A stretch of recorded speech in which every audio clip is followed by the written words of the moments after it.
Hey you guys, and welcome back to Locked in Haven. If you have not subscribed to my channel, please make sure you do so.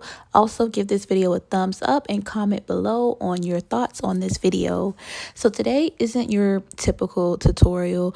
This video, however, I am going to be retwisting a client, so feel free to get your educated visuals as you normally would on this channel. Today I actually want to just address a few lock expectations versus reality, and this, quote unquote, be advised, this is not a video to deter your thoughts on wanting to get locks, your commitment to locks. I just want to give you guys an actual reality versus your expectations in this video. So I'm going to give 4 reasons. The first reason is lock separation. So the marrying myth.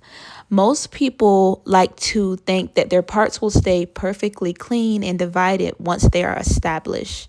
I want to let you guys know that hair is social and it naturally wants to tangle, especially if you have textured hair, 4C, 4B, any curlier texture, it's going to try to tangle and marry. So they will merge, and it's unless you naturally separate the locks at the root, your hair will try to marry, especially after washing. So if you're not separating your locks naturally, they will try to marry, and you just have to discipline your roots, or you'll end up with uneven weight and thinning down the line, which is another thing that a lot of my clients want to try and avoid.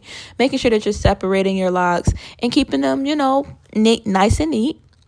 And then number 2 is the dead hair. So your hair stops shedding once it's locked, because the hair that is shedding from your scalp, you guys, you shed about 100 strands a day. That hair is being trapped into this lock, and this is years and years of shedded dead hair. This might, to some people, sound a little bit interesting, and some of it might sound gross, but it is dead hair. So you shouldn't expect any type of shedding. You shouldn't have any type of shedding up the locks. Usually that can only happen with, different chemical hair treatments, bleaching, anything of that nature, over processing the hair. So you're not just wearing your hair, you're actually growing your hair, and you're wearing years of your history on your hair.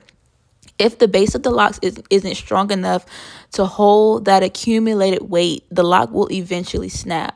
So I want you guys to know that over the years, the shedding of the hair becomes the core weight of your lock. So keep that in mind as well when you are looking to get committed or committing to your lock journey. Another thing I want to mention, thinning, tension versus gravity. Like, a tight, neat retwist is a sign of a good loctician. So if your retwist is a tight and neat and you ain't got too much going on, not too much product, that's a great sign. But the reality of that also is constant tension and retwisting too often or too tight kills the follicle. When you combine that with gravity of long locks, long weighted locks, and pulling on a weak root, you will get that thinning, especially if you pull your locks up a lot, especially if you're doing a lot of manipulation with your hair.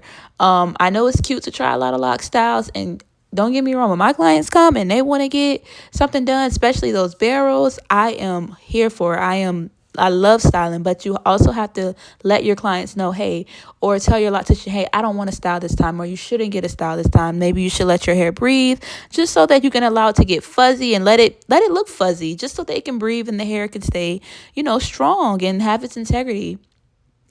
So number 4 is shrinkage. So this is what we call the length roller coaster. So if your hair is 8 inches long when you start, your hair will be 8 inches long on day 1. Your locks grow in before they grow down. So to lock the hair, it has to loop and knot itself together, which causes significant shrinkage in the first year. And the honest take about this is you might actually look shorter in the 6 months than you did on day 1. But do not get discouraged. Shrinkage is proof that the hair is actually maturing and densifying. So do not measure your hair by its actual length. You want to be measuring your locks by the density. These are all important things, expectations versus reality, and also a lot of preventative measures of thinning. A lot of people, have the thinning and they don't know why, and they can't explain why. And a lot of times, let's just be honest, not only does thinning come from tension and just constant manipulation, but with time, and weight. Sometimes you have to factor in a lot of the elements that, causes the hair to break, especially with locks. I mean, I'm not saying you can't have a healthy set of locks, because you can, but the reality of it is that this is dead hair that is combusted into one single strand on the root of your hair. And with time, with a lot of weight and a lot of pulling and a lot of tension, this can and will cause thinning. So also, a lot of times I like to mention to my clients, be open to trimming your locks when they get to a certain length. Be open to keeping them shorter if your scalp, if the lock to ratio, like the density of your, not the density, it's words for it, and I'm just not pulling them out right now, so please forgive my brain. But it's basically the density for your root and down to your lock. Like, if that's not matching, you're going to naturally eventually have thinning. So just, it all goes into an angle of find you the right loctician that's going to educate you on these things. I am very educated on this. However, a lot of times I don't have the words for it. I can only explain it visually, or I can tell you in person and try to break it down the way I can. But these are some of my things I like to let people know when they have expectations versus the actual reality of it. If you guys like this video, please make sure you like, share, and subscribe and comment. Until next time, bye.